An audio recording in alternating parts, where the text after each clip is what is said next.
Going to be talking about value now.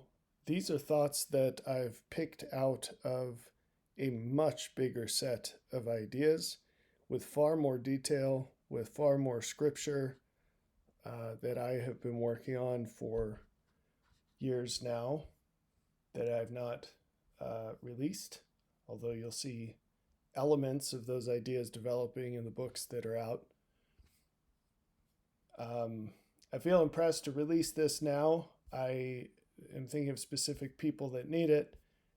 Again, though, this is the tiniest fraction of what I have to say about this. So I hope this gives you something to think about and work on in the meantime while I'm finishing the full length version of this, which will have to be written out. Just for clarity, for simplicity, we're just using this word things. And when I say things in this presentation, I'm referring to things, people, situations, ideas. Basically, if it's an experience, immortality, that's what I'm talking about. And this generalization, it allows us to be a little quicker in how we run through these ideas. We're going to start up front with these very important points. You don't value what God values, and you don't see what God sees. Now, I think I'd find more agreement with people in terms of not seeing what God sees. I think that's it's not hard to find folks who say they believe in God who admit that they don't know what God knows, they don't perceive what he does. It's kind of obvious, because if I asked you, give me every detail of what's going to happen tomorrow, you wouldn't be able to answer that question, but God could. I think where there's more pushback is this idea that you don't value what God values. I think that the common conception of the gospel is more like a light switch, where, and you could go to the extreme, you say the sinner's prayer and magically your value system is exactly as God's is, or something. Or actually, I think it's more common to believe that it doesn't matter what your value system is. And that is an enormous error. But it turns out that you don't value what God values, you don't see what God sees, and it turns out that both of these things need to turn into more like what God values and more like what he sees in order to accomplish the purposes of the gospel. Chief among them is a fullness of joy. That's why we're here, is to move towards greater joy and to facilitate that movement for others. And you cannot have a fullness of joy except to the extent that you are like God. And that absolutely includes valuing what he values and seeing what he sees. And so that's why value is such an important topic. Now, there are a lot more practical considerations, and we'll get there. But it's something that absolutely impacts every aspect of your life, and yet you've probably never thought about it, and it's even less likely that you've ever heard about it at church. So we're going to fix that, starting with this short presentation. Okay, diving into this a little deeper, if you explore these differences with God, you would find that you have differences in belief of how good things can be, how bad things can be, how good things are, how bad things are, and how many options there are. There'd be a great disagreement in what things are good and bad. This is another thing that blows people's minds. Not only does the intensity of good and evil differ greatly between what God knows and what you believe, but the potential is very different, and the assignment is very different. And I have talked about this many times. I'm not sure it's gotten much traction. I've presented it like this at least twice, where I tried to explain to you that good and evil, the assignment of things into the buckets of good and evil, it changes as you gain understanding. Part of that understanding is understanding the cost and benefit of things, or the value of things. And God's assessment of these things are much different than yours, including how many options there are, right? So if I were to ask you what's something worth, you can't say unless you know, one, the cost and benefit of that thing, which most people don't think about. And if they have thought about it in the past, they don't revise that with new information. And two, you need to know how many options there are. And for each of those, you also need to know the cost and the benefit. So it turns out that while you can get very far, all things considered, knowing very little, you cannot get anywhere near where God wants you to be without knowing an awful lot. And that's a paradox, because in the face of common Christianity, because in common Christianity, it's a religion of ignorance, where you go into it thinking, well, God's got everything taken care of for me, and all I have to do is, quote unquote, believe in him, using a very vacuous definition of belief, and everything's hunky-dory, and now I'm saved, not just from sins that I continue somehow, but I'm saved from ever having to think about anything. And that's not what the gospel is. The gospel is a pathway to become more like God. And anything presented to you that doesn't overlay that completely is at best much, much, much less than what God offers. So let's look at some graphs. These are called distributions. And if you don't have a math background, or it's been a while, basically these are just graphs that show something on this axis against a count of how often that something occurs. Okay, so if we did human height, it would look like this. This is actually a really common shape. So if we had shorties down here and tall people up here, the average person, although it differs for men and women, but don't tell the lefties that, there is an average, and most people are closer to that average than further away. And it's symmetric around the average. So the bottom half looks the same as the top half, just flipped. And that's called a normal distribution. Sometimes people call it a bell curve. This is very common in many things in nature, like IQ, for example. So we have the count here, and then the value here, because we're comparing how you see the value of things versus how God sees the value of things. It turns out that if we went down a list, so if I asked you to write everything you know of, all things, people, ideas, and situations, you'd say that some things are really high value and those are kind of rare. And some things are really low value, but those things are kind of rare. But pretty much everything is pretty much a decent value. How God sees the value of things is a Pareto distribution. This is a very important distribution. It's extremely tied to humanity. It's tightly coupled to humanity.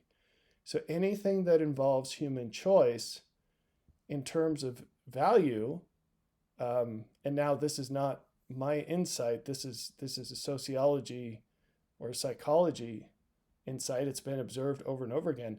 Anything that involves human performance related to thought, not how fast you can run a quarter mile, not physical performance alone, but the whole composite of human performance, it follows a Pareto distribution.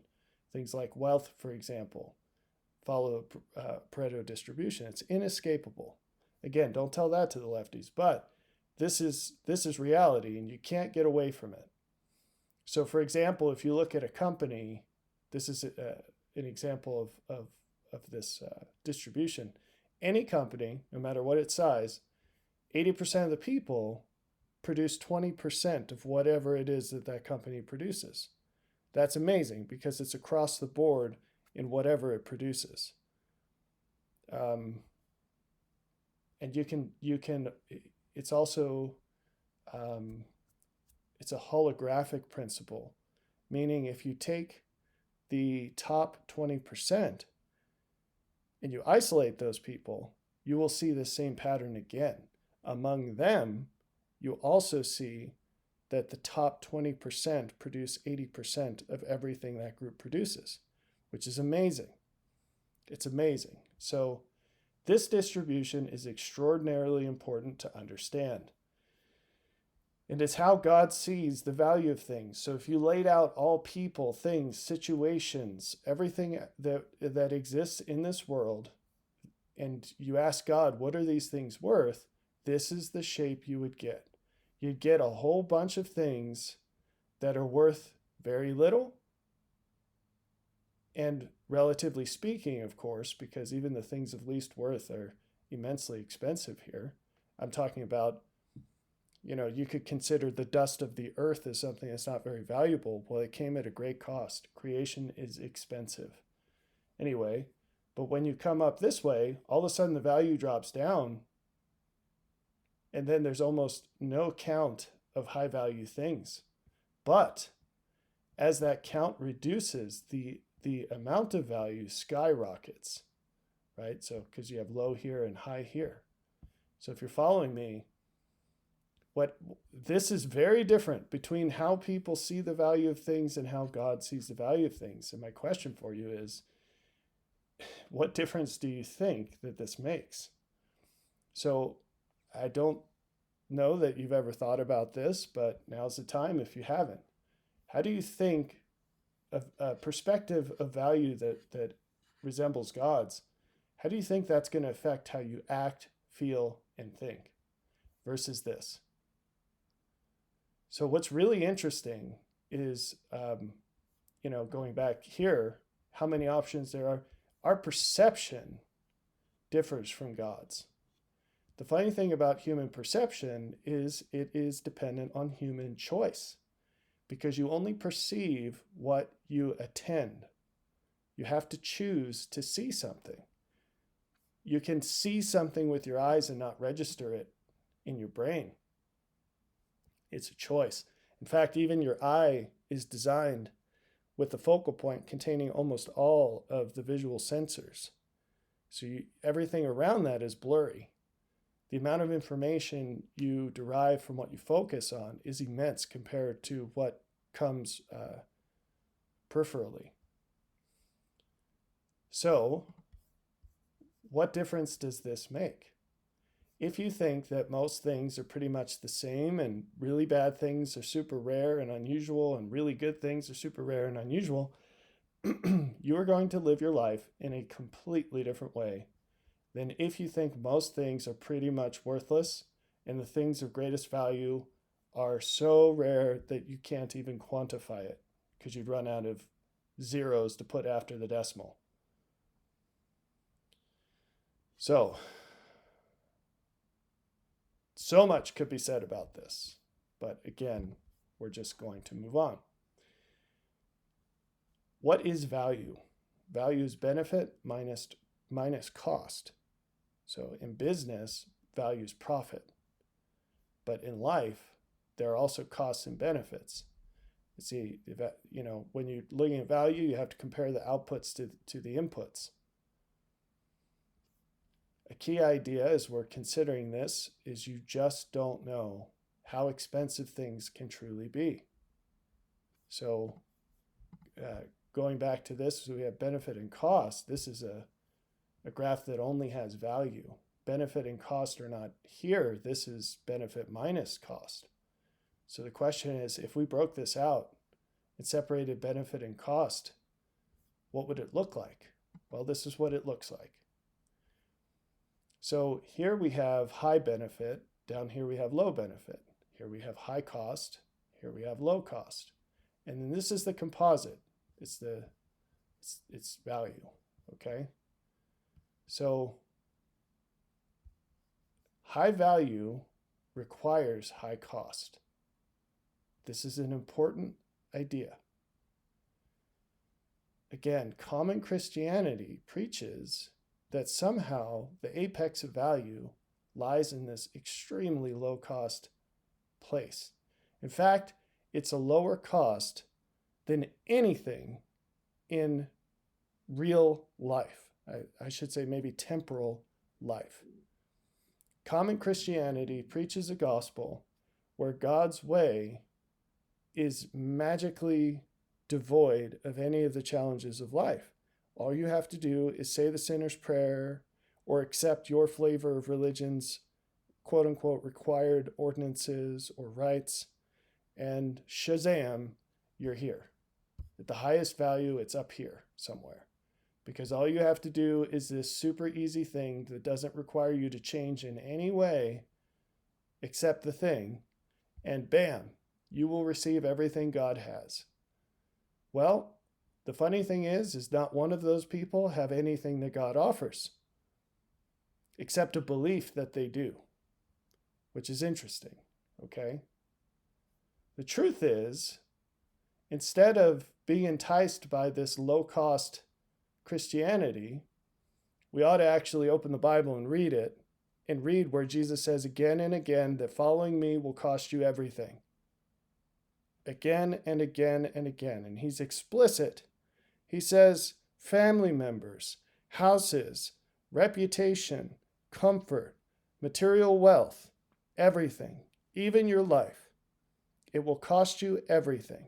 And he says with this tower building example, or the king going out to war, he says, before you even think about it, count the cost because it's going to cost you everything. So this is, people that believe in low-cost Christianity, they're deluded. They believe they need another set of scriptures because what they believe is not in that book.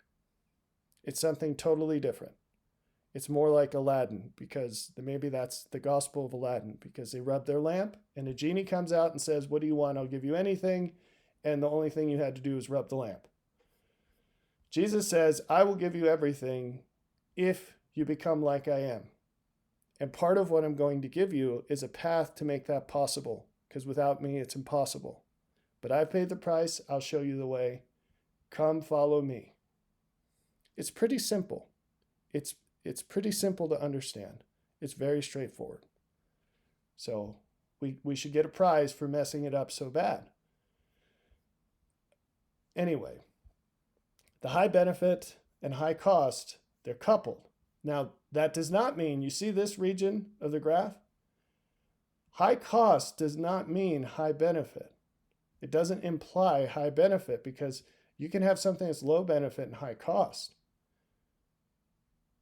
So, if I robbed you of everything you owned, I'm not sure that has a super high benefit in most cases, but it sure has a high cost. Or if you put your life savings on one bet in Vegas, that's down here too, right? Because you're going to lose it and it will have cost you everything. Or if you want to start taking meth or something, right? So this is where we want to be. And if we want to be here, we ought to be looking for things that have a high cost. Because if it has a low cost, the best place we can be is somewhere in here. We're going to be somewhere in here if it's got a low cost. And that's low value. But if we look for high benefit, we also have to look for high cost because they co-occur. All right? So you need to know the benefit and you need to know the cost. This is so important that I've probably written 500 or 600 pages just on figuring this out. How do you actually measure these things? Now, this graph is going to be familiar to those of you who have dug into my stuff because I used it in teaching discernment. It's in one or more of these presentations, and I think it's in at least one book. And part of that is just because it took me so dang long to draw this. No, I'm just kidding. It's a pattern that happens again and again. In fact, I think the archetype of this pattern, the transcendent source of it, is because this is how holiness works. This is how holiness works. God is the star. Okay? Now, you can see I left the axes labels the same for value. That's because holy means different and better. And this is what better means. Higher in value. Now, I just broke out a whole bunch of stuff in plainness, so I hope you caught all that. It's a really big deal. So, why does this matter? There are many differences between these two ways of thinking. And there's an enormous difference in understanding this versus not understanding this. If you orient your life to this point, and you take your bearings to point to this, and you do everything you can to get there, and to keep moving towards it, you're going to have a fundamentally different life. Now, one of the many differences will be that what you're willing to do will be fundamentally different. You will be willing to make massive changes in your life for the better because you will believe that it's worth it. You will have a more accurate idea of the unattained value that God offers all people. The other reason this matters is when you look at this, what you see is this smooth flow up towards the ideal.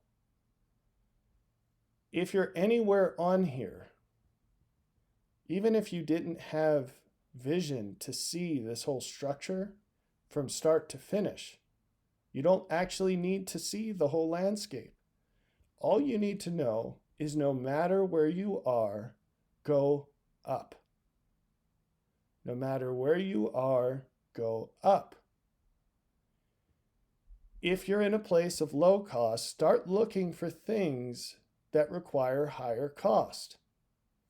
If you're in a place and you see low benefit in your life, start looking for greater benefit. No matter where you are, if you're in a place of low value, start looking for higher value. And then make the changes to come closer to the higher thing. As you do that, you will move closer to the ideal. This is true in all things and through all things. All value leads to all value. By the way, everything from God works this way.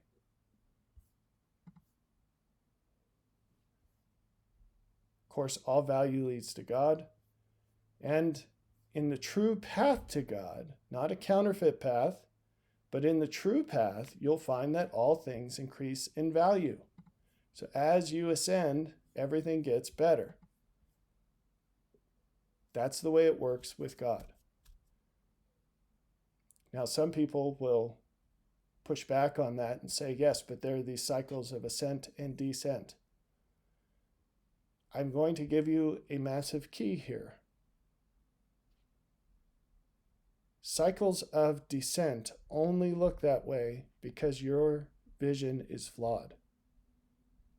Ironically, they turn into cycles of ascent most beneficially. God can pluck you out of it. But the other way that happens, the better way that happens, is you learn how that cycle of descent is actually also increasing benefit.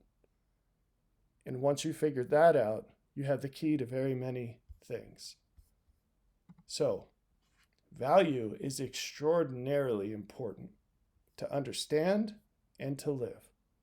And I hope that this gives you some tools you can use to draw you further towards the ideal, which is God and everything He has to offer.